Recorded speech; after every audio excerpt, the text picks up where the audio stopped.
All right, good morning. Appreciate everybody being here. Obviously, as I mentioned after the game, I was disappointed coming off of Saturday. You coming back, watching the film. It was a game that we had our opportunities. We had moments. We needed to be able to make a run with some of those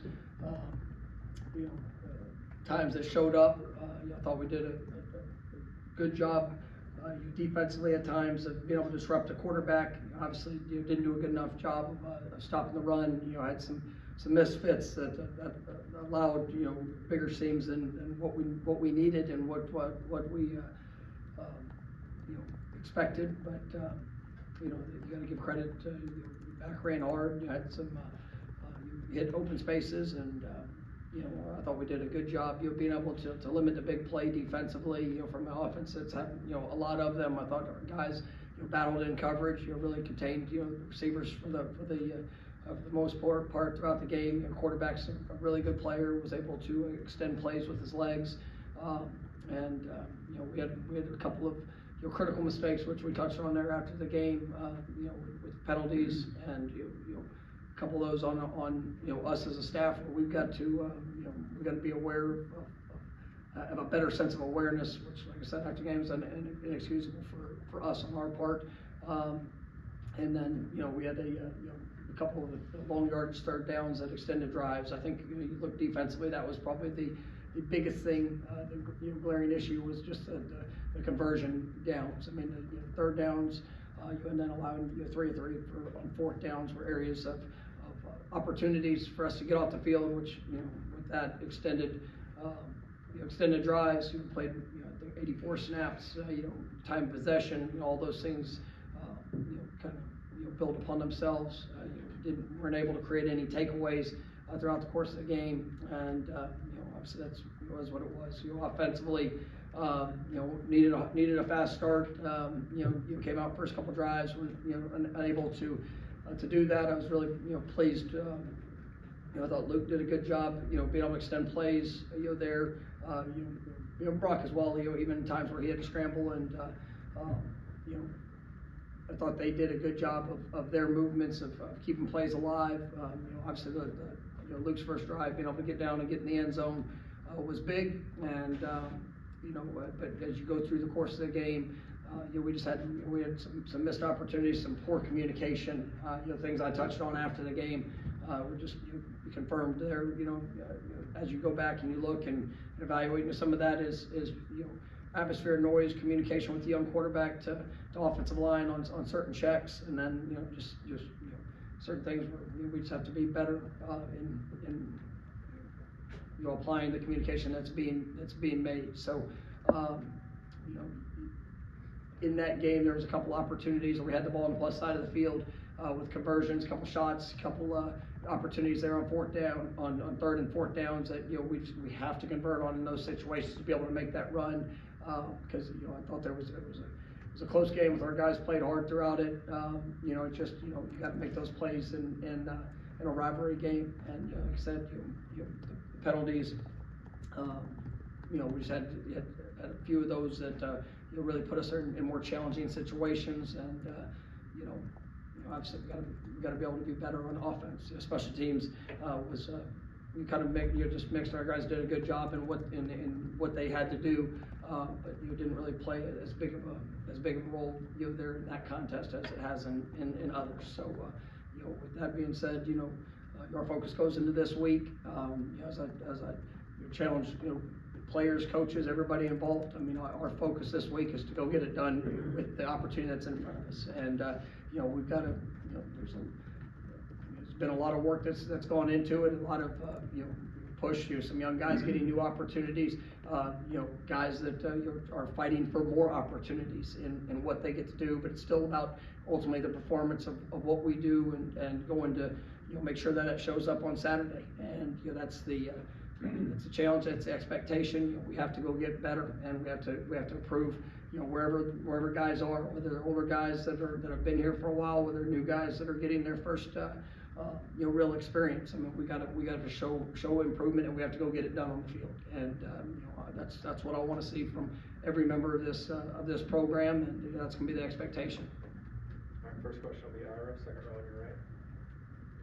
Offensively, over the course of the season, the personnel's changed a lot, different quarterbacks, and as you said, you've been playing a lot of the younger guys. Are the problems offensively consistently the same problems in terms of execution, or is it a matter of finding new things that might work, or like where are you at right now as you evaluate kind of the season on offense? Yeah, obviously it's not been very good at all. I mean, it's we've had our issues, and there have been multiple issues. Lacked a running game consistently throughout the course of the year. I think we've started to be able to have some improvement there. We had 7 different starting offensive linemen or offensive line groups in 8 games. That's not continuity there. Some of that due to injury, some of that due to performance. That has to. We've got to be better. In that regards, but it does present some challenges when it comes to communication. When it comes to overall continuity of execution. But we played multiple linemen the year before, and I think that's something that we've seen some positive steps there in certain elements of the run game. We've had issues with drops throughout the course of the year that have limit some explosive plays, but limited rhythm or being able to have that burst in the passing game that's necessary. We've looked at different elements of things that we can do, with the different personnel and trying to put guys in the best position to be successful. But it's been, there have been multiple issues of things that have shown up just in inopportune times. We've hit explosive plays and had penalties, that negated the explosive plays. So it's really just been a challenging year in a variety of different ways of what we've experienced offensively, and it's with younger guys coming in. I mean, some of it is young guys' mistakes that have showed up, that they just need the reps. They need the looks. They got to go out there and sometimes learn through the fire of what they're going through. But we have seen some growth from some of those guys that have lacked experience, that are getting in-game reps, and plan on continuing to see that, and working to put those guys in the best position that we can for them to go and achieve success. Our next week, Chris, front row. 2 parts, but about the same thing. Jake Rizzi started as a guard. How did he do in that game? And Andre Otto sliding behind Mo. Is that the hope of pushing Mo with recent snap issues that continues to have? Yeah, I mean, I thought Rizzi, there's early first couple drives, getting acclimated to it. There was a few plays that he had to work through, but I thought overall, big picture, I thought he did some good things, and that was a good defensive front that we faced, and I mean, he held his own throughout it. I think with Andre being able to, he's a lot of versatility in his game. Him and Rizzi have both got work there at the center position. But yeah, I mean, there's everybody's being pushed right now, and we have to be better. And obviously with issues that have shown up there, with snaps and just overall performance, we got to make sure that everybody is pushing themselves, and we're pushing this offense just to go out there and be the best that we can be. And so yeah, I mean, everybody's getting that. Stay here for Brendan. Do you have a sense with some of the issues that have been presented on offense, like what during the evaluation process, maybe things that you guys just evaluated on, just more for like learning moving forward, not make some of the mistakes in upcoming off season? Yeah, I mean, obviously there's you go through every game, and you try to identify the issues that show up in that specific game. Whether was it was it personnel issue? Was it maybe a schematic issue where you can be better? When you go to a big picture, coming off the bye week, there are a few weeks ago, when you look at a big picture approach to what were some of those continuing issues that showed up. I mean, some of it is probably evaluation of ultimate strengths of what we perceived that we were, or what we what we executed in the moments. Some of it's personnel issues. Are we putting guys in the best position at what they do? What we thought they would be in the moment. And then, obviously, how can you help guys grow and you'll be better, or maybe possibly move them to a different position to kind of showcase, their skills and talents. And so, yeah, I mean, it's a every year thing. And, even in years where you have success, I mean, sometimes you identify, maybe a player or a position or, a scheme that might have fit or might not have been as good as what you anticipated going in, and then you adapt and adjust through it. And I've done it long enough, especially on that side of the ball, where it's it is usually a work in progress to pinpoint and identify things throughout the course of the year. We just we have not done a very good job offensively as a big picture of being able to do that and to execute the way that we need to. All right, we'll go with third row for Jordan. Coach, you mentioned it earlier, but Miami averaged over 7 yards a rush. Was it something that they were doing schematically that gave you guys trouble, or were they just more physical than you guys in the line of scrimmage? I mean, there was we probably had 4 plays where they hit the A gap where we just had an absolute misfit. And I mean, it's, and then there was 2 where, we had everything, clogged up, and, the transfer running back, bounced the outside. We missed 2 tackles on the perimeter that allowed bigger plays. But, I thought our guys battled inside. I mean, the product is a product. They did a good job. They rushed for, I think, over 200 yards against us, and those are our issues that we have to correct. And but it's unfortunate to see that happen. They don't do a whole lot schematically. It's not, but they changed, did a few things out of a different personnel group. But we have to be better. We'll go to Liam, second row. Coach, you mentioned it earlier, some miscommunication between the O-line and the quarterbacks. Is there a challenging element to it when you said 7 different O-linemen start the game, or O-line units start the game, and 3 different quarterbacks, and how do you kind of work on that moving forward with these few games, especially starting this week with North Carolina? Yeah, I mean, it's just one of the things, you emphasize communication, obviously being on the road, that atmosphere, rivalry, a lot of,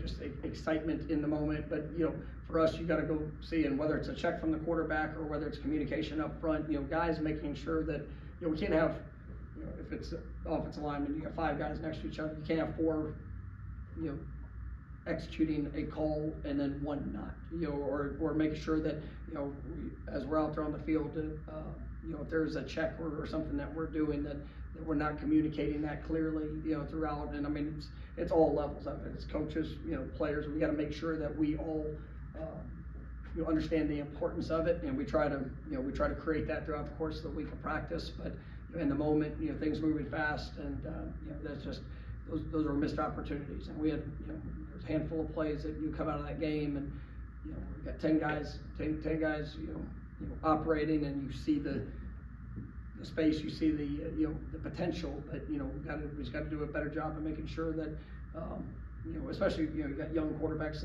that are working in that situation and trying to be as clear as possible, and then you got some different combinations there up front, just guys being locked in on the importance of that communication in the moments that we go out there and execute properly.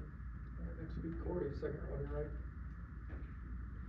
Obviously, with 4 games still left in the season, you have to concentrate on these 4 games in this season, starting with this one. But once December hits, once that Sunday after the last game of the season hits, it basically becomes free agency in the sport now.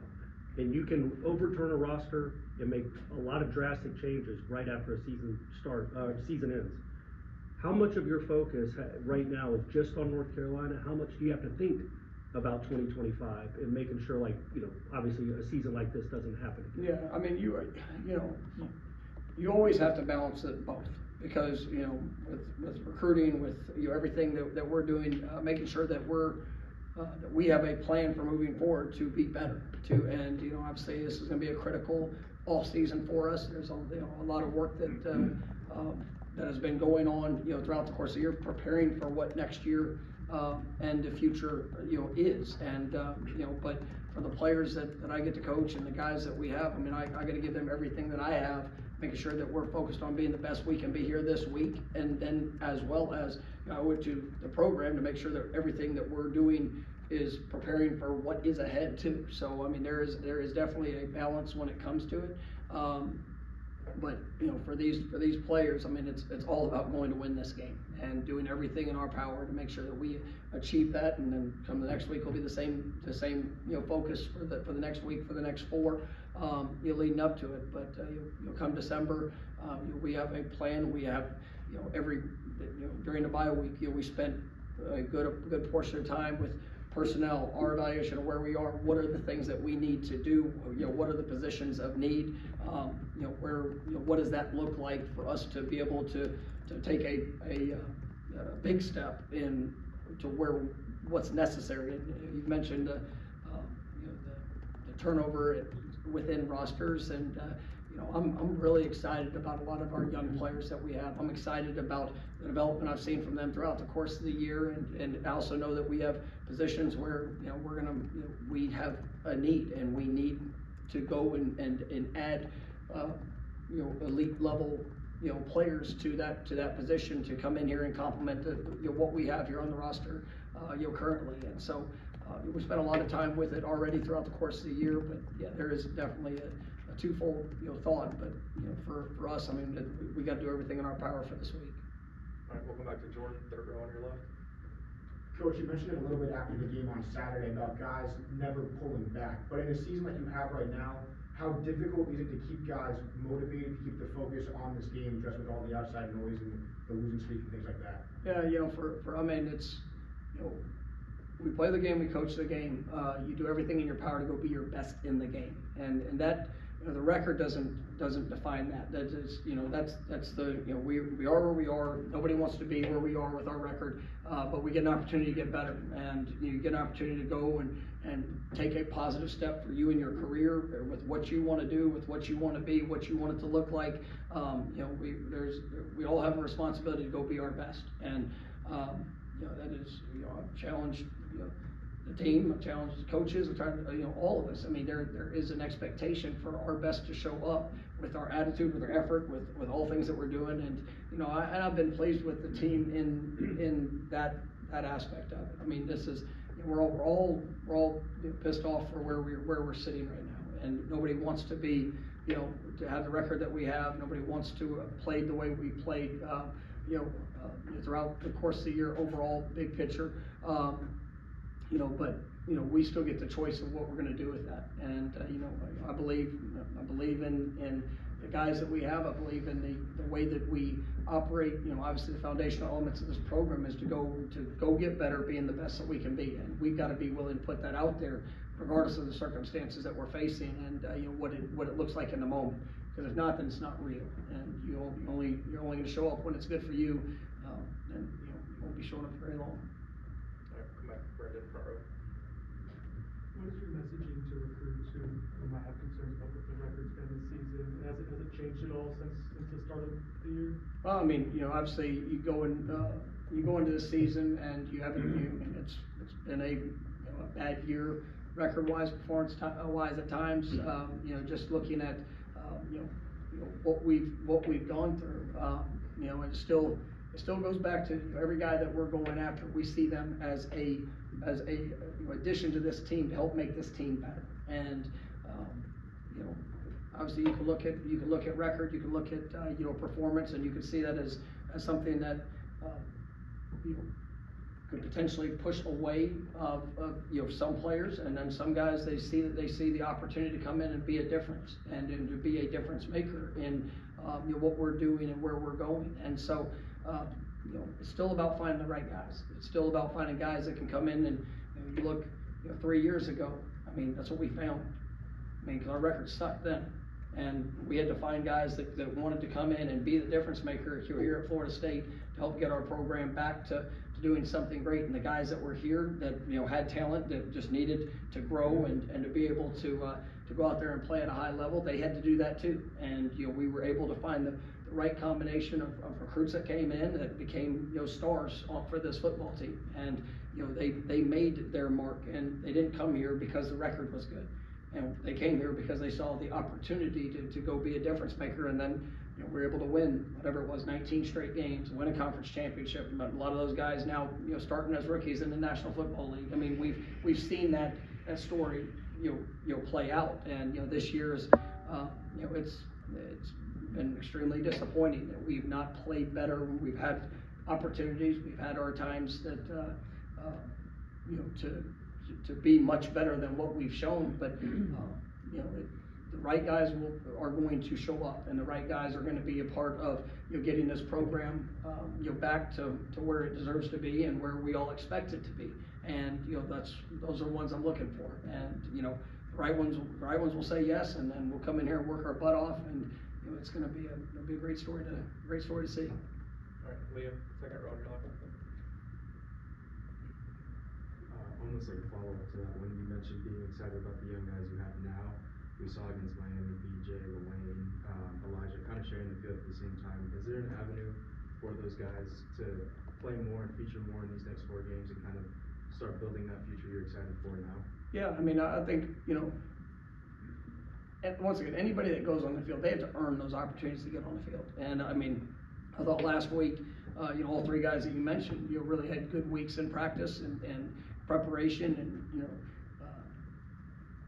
know, they've earned opportunities to get out there. Now, you know, in the game, there was good and there's some bad, and guys had opportunities in the game to make plays, to you know, to go out there and operate and execute, you know, and some of them got first experiences, and they realized, you know, the importance of some of the finer details of things that we need to do and where we can be better. And so now we have to grow from that, apply that this week, and with the next opportunity, got to go capitalize on it. But you know, I'm definitely very excited about, you know, the young group, the young guys that we have. And, you know, some positions, it's, you know, there's been, you know, probably a bigger door of opportunity to walk through. And, you know, we got guys that, you know, right now, I mean, I look at our defensive back group, and I think our defensive backs have played well for the most part, you know, throughout the course of this year, the corner position, you know, all of that. And when you see guys like, you know, Kai Bates, Charles Lester, I mean, those guys are getting, you know, exponentially better, you know, within the course of practice. You know, Ricky Knight, I mean, I'm really excited about that group. And, you know, they haven't maybe had as many opportunities, you know, just because of what we're, you know, how we played in with guys that are in front of them. But they're continuing to work, they're continuing to push, and so you know, I'm excited about that young class that we have, and you know, just the positive steps I'm seeing from them in practice, you know, day in and day out, and really excited about, you know, where that's going to take them here as we move forward within the program. All right, we're gonna go 3 more. Next will be Kurt. Well, Ira. Thought about 3. I know you've operated both ways throughout your career in terms of being the primary play caller and not being the primary play caller. As you look going forward and you see a team that's got a lot of issues, is that something you'll look at in terms of you dividing your time to all the areas you need to divide your time, or do you feel like you need to keep that role long term? You know, for us, for us and for me specifically, it's what's best for this football team. And you know, I'll always evaluate, you know, each role, and, you know, everybody's role and what we have and what it needs to be. And obviously we haven't been very good offensively this year, and you know, I've been, throughout my career, I've had, you know, a lot of years of being a play caller, and, you know, they've historically been really good. And you know, but you look at it and you start to say, well, what are the issues? Why are there the issues? You look at you know, how are things that we can all do to be better, and if it means that you know, my time can be served better for this football team and program doing, you know, other tasks, and you know, in that, then, you know, I'll always evaluate those things. I'm not so stuck on just doing certain, you know, a thing a certain way. So I mean, I'll always evaluate that, you know, because, you know, just like as it comes into this week, you know, whatever we got to do this week to help, you know, this football team put itself in position to go win this game. That's what I care about. When we get to the end of the season, I'm going to reevaluate, you know, all aspects of it and say, you know, what is best for this team moving forward to go win the next game. And so I mean, that will always be something that I evaluate. You know, I've done it, you know, as a play caller. I've done it, you know, as not kind of in a different, you know, in a different scope. So you know, that's not something for me that I just sit there and, like, it's not an ego thing to say, well, I call the play. I want to win. and, you know, ultimately that's what can I do to help this team, you know, be the best that we can be. Kurt? I know it's not the most common thing. We've seen a few places elsewhere of mid-season coach or coordinator, assistant coach changes. I guess, is that something you have to consider in a season like this, or is that more we need to get through it and address it in December when it's over? You know, I mean, like I said, my number one focus is doing everything for these players to go win this week. And what are we doing for them? And, you know, I'm watching all aspects of our program. I'm watching how our players work. I'm watching how our players, you know, the effort that they give, the intent which they bring. I'm watching our coaches and you know, all things that we're doing. And, you know, that's my primary focus, is that, you know, these guys are getting every opportunity to go be successful come Saturday. And, you know, as you get through the year, you know, if I see something, you know, change in that regards, and I feel like it is the best for our team to make a change in any area, then, you know, I've got to be willing to do that. And, you know, that's part of the job. But, you know, I do believe in, you know, the opportunity that's ahead and what we can do. And, you know, all of our focus is going to be going into this week and helping these players go put themselves in the best position to be successful. All right, last one, Corey. How did you think, looking back on the film, the two quarterbacks played? And I know you didn't want to, and you probably won't now comment on what the plan is moving forward, but can you see a scenario where in these next 4 games they both get plenty of reps to kind of evaluate what you have going in 2025? Yeah, I mean, I think that you know, I've been pleased for, especially the situation these guys have been put in. You know, I've been pleased with a lot of elements of their game that I've seen. And I mean, Luke's played, you know, in the last 2 games, and you know, you know, I think he's learned a lot even in the last the 2 outings of things of areas of real strengths, and then obviously areas that he's going to get better throughout it. But I've been really proud of him. You know, Brock and, you know, the Clemson game, you know, had some really good moments of what he was able to do in response. You know, same thing. You know, there as in these last couple of games, you know, but we're still working, you know, through a lot of, you know, just being a young quarterback. And, you know, for those guys, with every rep that they get, I'm seeing growth, I'm seeing application, I'm seeing, I see the potential of what it can be. But you know, they get to go out there and they get to continue to pour in that work. And you know, we got to do our job as coaches, and, you know, everybody surrounding them to help them, you know, be successful in those moments. But you know, I am proud of the work that they are investing, and, you know, definitely excited about what their future is going to be. All right, thank you, Coach. Thank you guys. Appreciate it.